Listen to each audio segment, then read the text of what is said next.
introduction. I'm fairly practical in my approach to the work that I do, and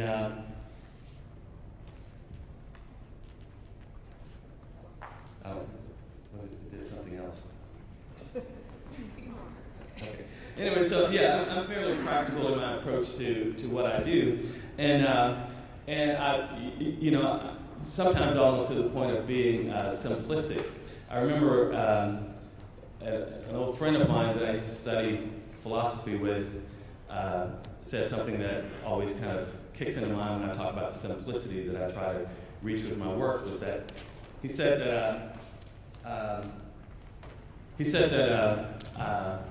Aristotle in his works always strived for simplicity, but achieved it only sometimes.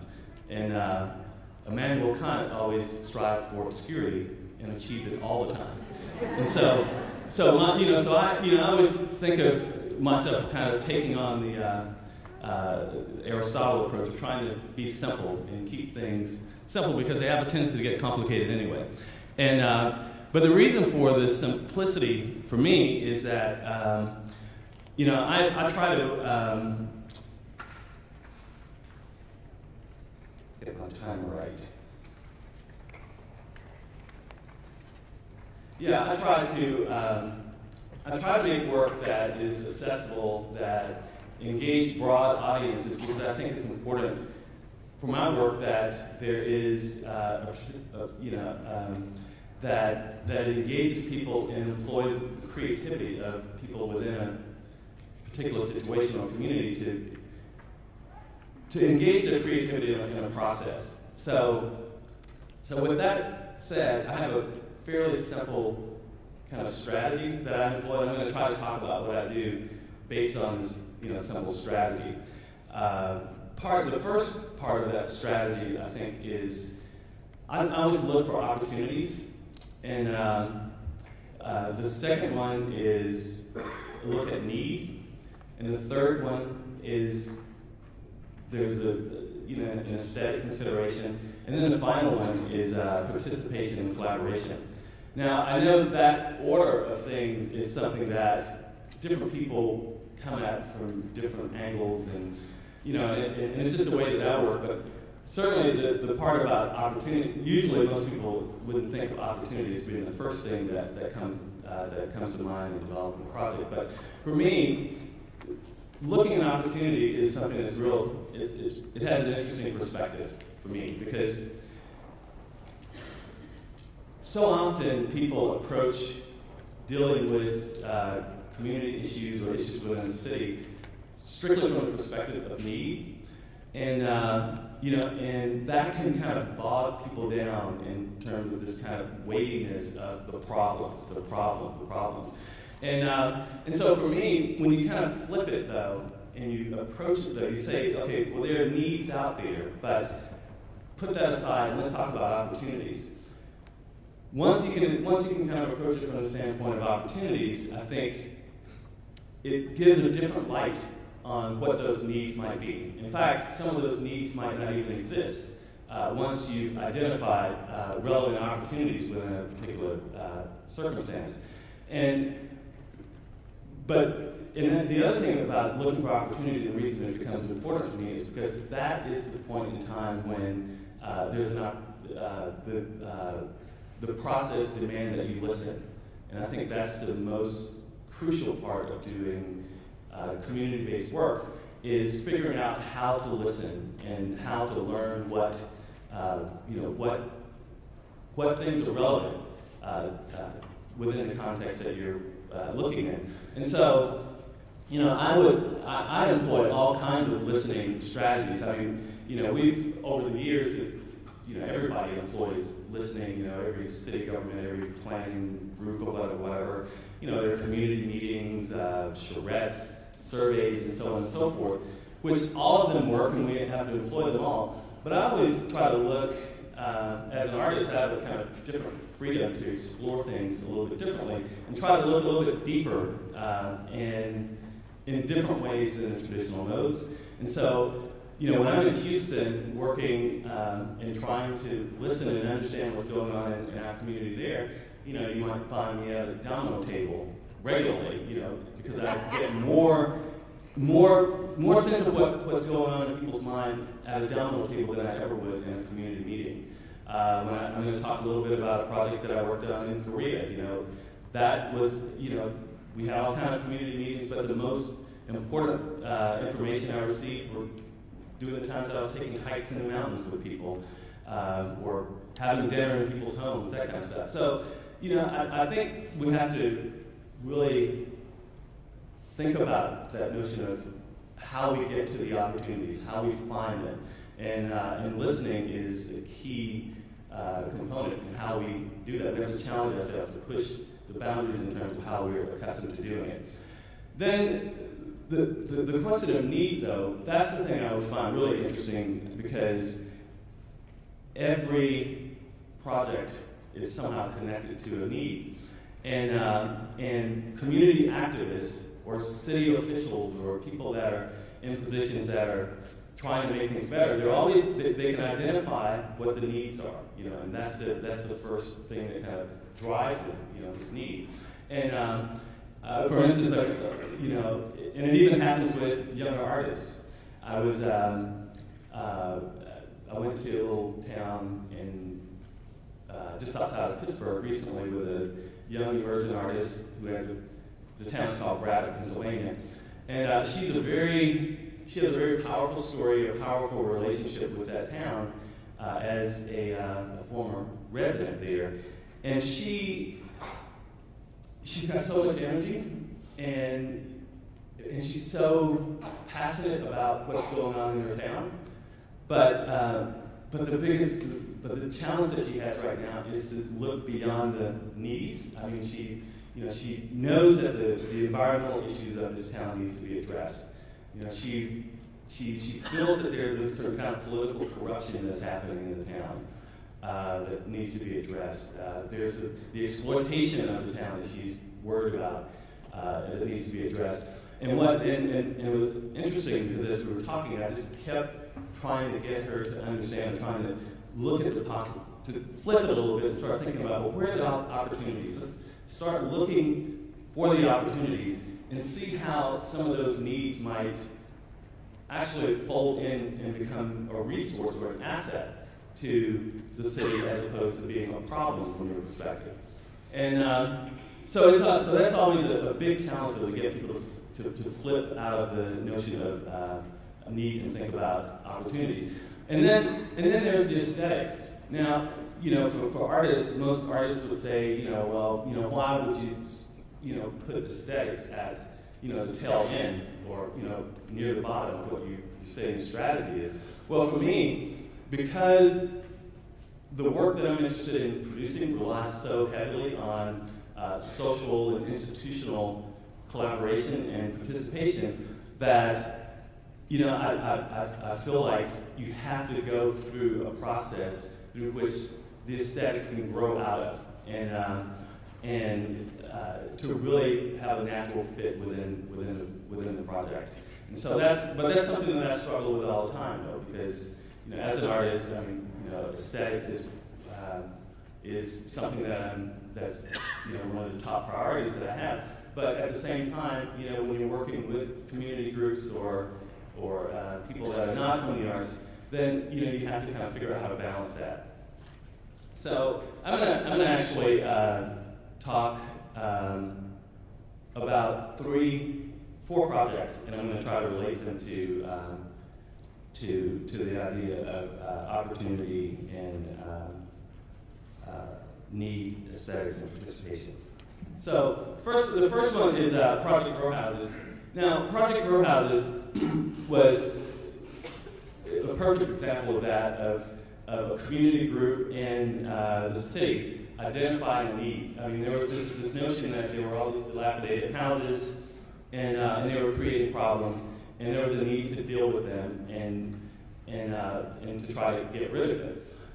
So that's a pretty natural response to things, but giving it a little bit of a twist from my perspective as an artist is to flip it and start thinking about what the opportunities might be.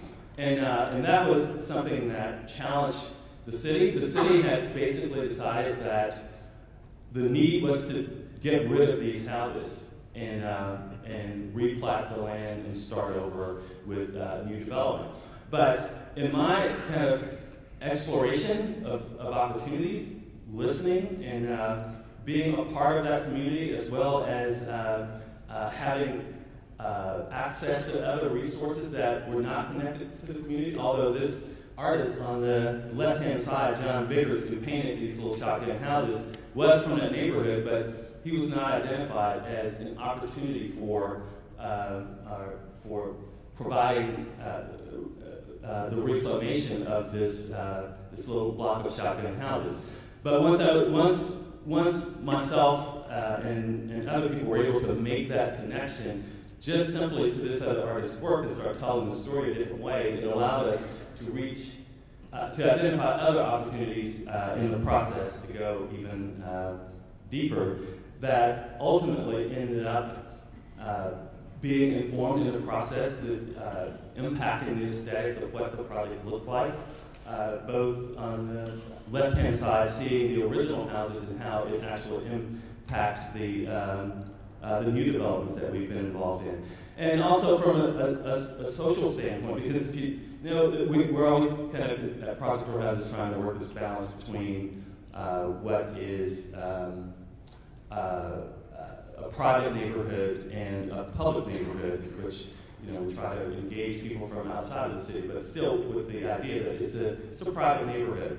And so this is an ongoing process of looking at and listening and trying to find opportunities, pairing those opportunities with needs, and finding ways of aestheticizing this process in a way that gives it a different kind of light.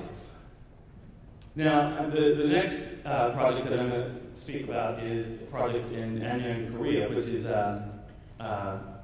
once again, it was a project that came up based on a need. And the need actually at this particular time was to address the community resistance to a development that was about to happen.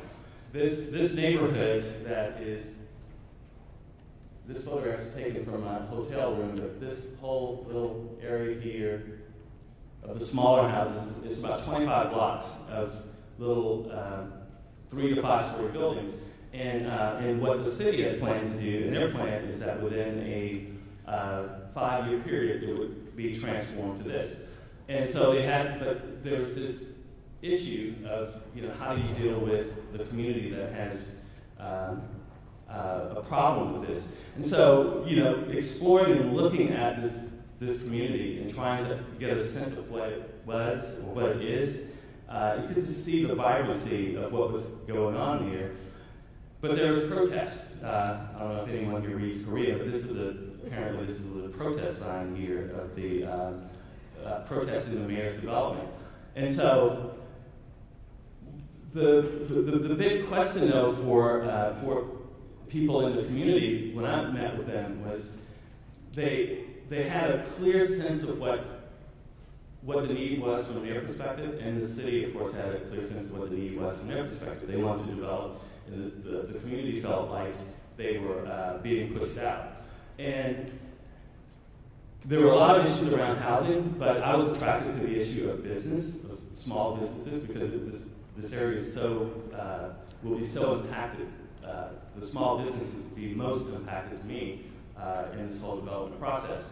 So my thing was to kind of once again flip it and have them think about what were the opportunities, because what we started to find out was that really the community they don't have any opportunities to bring anything to the table in the new developments, because most of them are they're poorly organized, they're poorly funded, and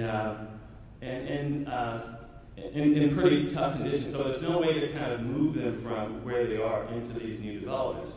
And so I worked with a group of students from a local university, had a group of art students and a group of business students to come and to help me kind of explore this and listen to it.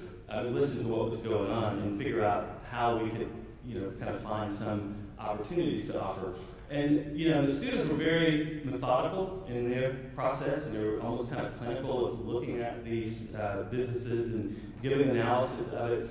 But for me, after spending time, like I said, walking in the mountains with people and talking to people about, different things that were going on, something occurred to me, and it's relevant even in my own community in Houston, was that we often we complain about what developers are doing or what cities are doing and so on and so forth, but we're rarely giving alternatives. And so my question for the business leaders were, so what's the alternative, to what the city's doing? Leave it as it is and allow it to just continue the infrastructure to continue to go down, because it's a changing economy. And so what we ended up doing was saying that, well, maybe the opportunity is to spend some time on focusing on enhancing the possibilities of these small businesses. I mean, so we ended up setting up a process, a competition process, through which we invited local businesses from this area to compete in a process through which the winners would be given resources to look at design issues that they could improve for their businesses that may get them on the brink of being able to be integrated into some of the new developments, but also their business plans, their financial models, and that kind of stuff.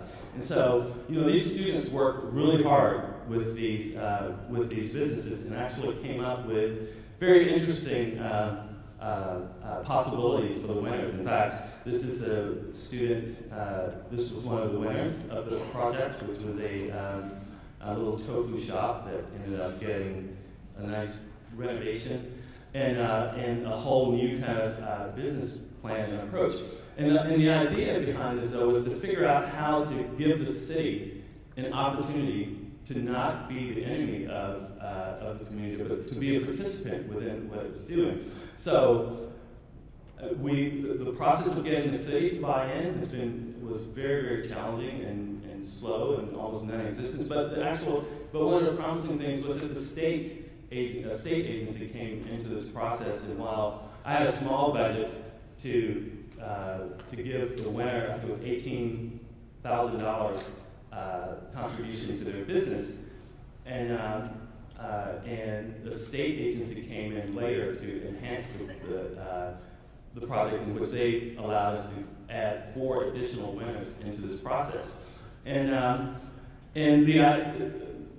the opportunity for the city now, and whether they move on this or not, is to take this and run with it. I mean, if they were to invest in these communities before they decide to displace people and trying to build some capacity for some of those groups to move forward, it would be a great opportunity for them. There is an architectural component, though, that I'll just go briefly through, though, where we were looking at the impacts of the demolishing of these traditional neighborhoods on the culture of a place where businesses buildings, the architecture is basically 80% signage.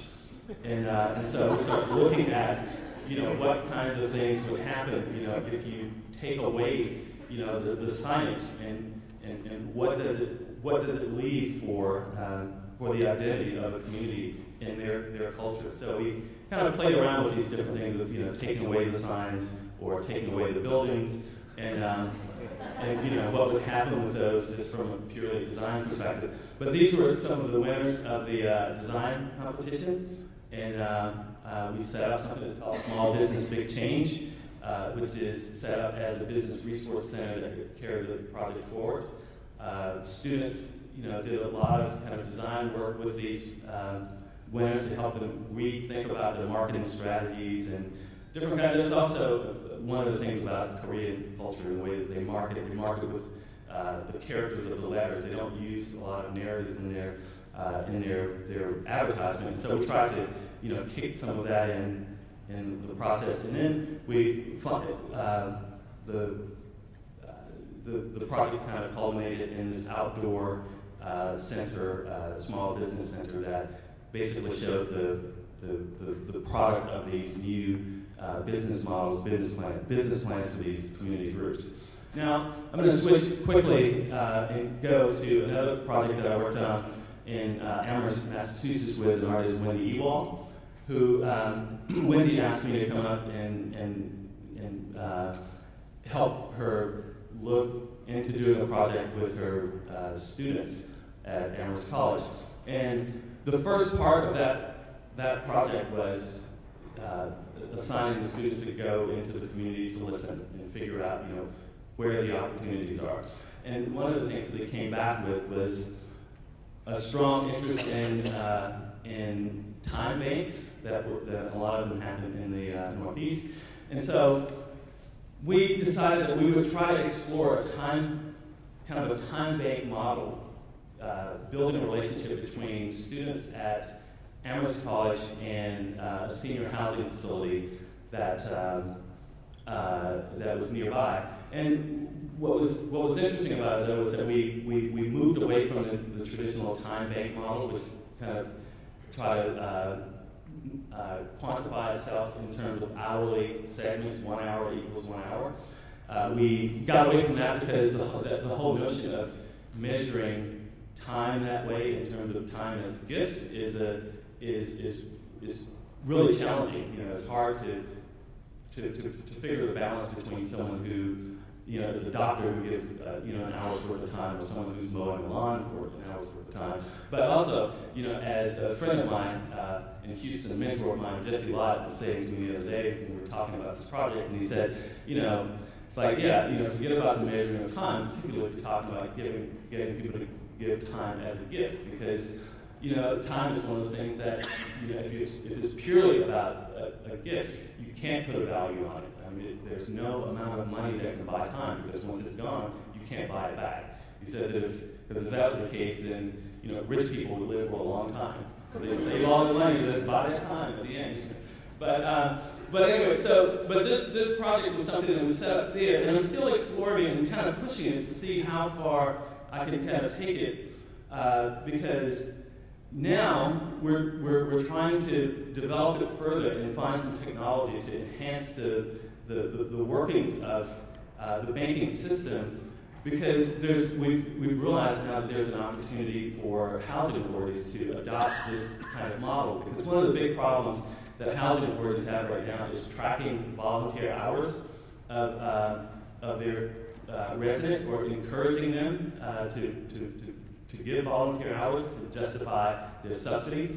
Well, the thing that housing authorities are missing, and we've learned this at Project Organize, is that it's hard to measure a person's gifts of volunteerism or what they give to the sustainability of the community by just requiring them to go out and put in hours, because they actually do this in an ongoing basis all the time.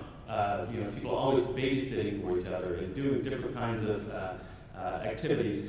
And so with this, new model that we're looking at, we're trying to develop it in a way that people could just on a daily basis just go in and plug in their informal gifts of time that they give throughout the year. Now, I have just a minute left, so I'm going to go quickly, though, on this last little project that goes to a more individual level of, taking an individual who, as I said, people always feel like they have a need. They understand they have a need, and this guy, he was always, saying that he needed, resources to do this and that. And so one day I had to get him to start talking about what potential opportunities would be for him. What would you do if you had an opportunity to do something that had more meaning in your life? And he said that he always wanted to do barbecue, and he loved cooking and stuff. And so I would work with him on kind of designing this kind of little portrait of him as something that he felt that he would be an ideal situation. And so that little process has kind of ignited something in this guy that now, he has his products that he's selling, he sells his food, and it's something that has just kind of given him a whole different perspective on how to approach his life. And it's interesting, because sometimes it's up, with activities happening, but he still holds on to this, even in times when he just sits on the back porch and he barbecues, and if people come, they come. If they don't, they don't, and he'll end up giving the barbecue away later. So there's a wide range of ways that I've always tried to approach this, but always looking at the idea of the opportunity, the needs, and the aesthetic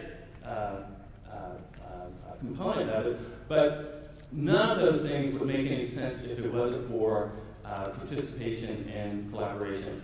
Because, to me, that's the foundation. That is the basis on which I think socially engaged work is it rests on. But I also think that it's also the foundation on which, if we're gonna build a more humane society, we're gonna have to figure out ways that we can ignite or re-engage the creativity of people from all walks of life, and take their contributions and demand higher levels of contributions from people.